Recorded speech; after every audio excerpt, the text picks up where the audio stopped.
میں ایک سادی سی بات کرتا ہوں، اتنے لوگ جتنے لوگ یہاں بیٹھے ہیں اگر کسی دنیا دار کے ڈیرے پہ چلے جائیں اور اس سے کوئی چیز طلب کریں اور وہ دینے کی استطاعت رکھتا ہو تو وہ کیا خالی لٹائے گا؟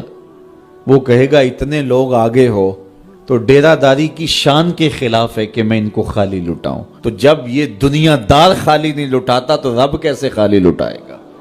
جب بندے اس کی دہلیز پہ چل کے آ جائیں تو وہ بندوں کی ضرورتوں کا کفیل ہے اور ان کے ہر درد کو جانتا ہے اور ان کی ضرورتوں کو پورا کرتا ہے۔ علماء نے کہا دعا ہر صورت قبول ہوتی ہے، یا تو یہ ہے کہ فوراً قبول ہو جاتی ہے، جو مانگا فوراً مل گیا، اور کبھی ایسا ہوتا ہے کہ فوراً نہیں ملتا، حکمت ہوتی ہے اور فوری دینا مناسب نہیں ہوتا تو اس کو فوری نہیں دیا جاتا، لیکن دعا بعد میں کچھ عرصے کے بعد اس کی ڈیمانڈ پوری کر دی جاتی ہے۔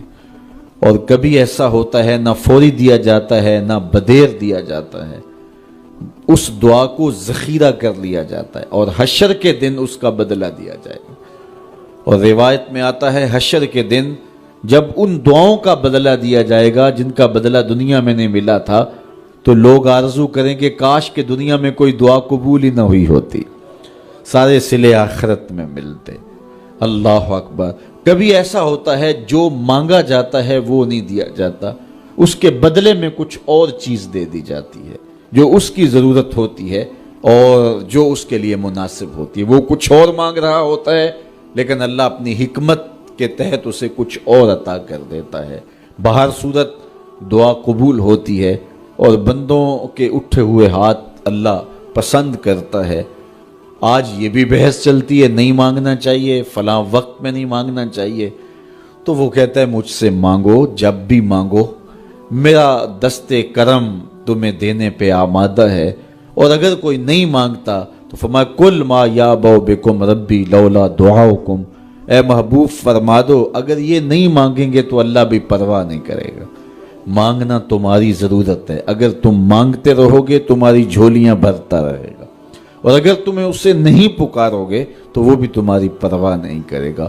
تو اس کے حضور دعائیں مانگو، اپنی آرزویں پیش کرو، اپنی تمنائیں اس کے حضور پیش کرو۔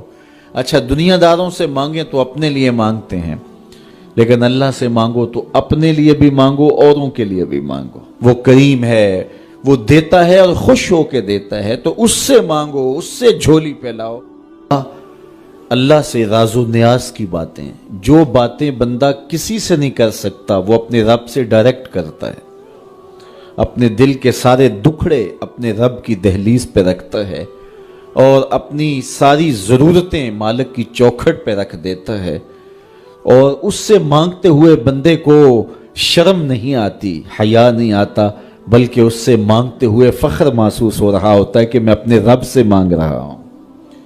کسی اور سے مانگیں تو جھجک لگتی ہے، لیکن مالک سے مانگیں تو اپنائیت کا احساس ہوتا ہے کہ میں اس سے مانگ رہا ہوں، اس لیے کہ وہ ہمارا رب لگتا ہے، ہمارا اس سے ربط کتنا گہرا ہے۔ مسجد نبوی کا ایک کونا تھا اور ایک بندہ وہاں بیٹھ کے دعا مانگ رہا تھا۔ اس کے دعا کے لفظوں پہ غور کیجئے، اے اللہ میں تجھ سے اس لیے مانگتا ہوں کہ تو میرا اللہ ہے، تیرے علاوہ میرا ہے بھی تو کوئی نہیں۔ تو یہ وہ دعا مانگ رہا تھا اور مسجد نبوی کے کونے میں بیٹھا تھا۔ حضور نے دیکھا تو ایک صحابی سے کہا وہ جو دعا مانگ رہا ہے اس کو جا کے بتا دو تمہاری دعا قبول ہو گئی ہے۔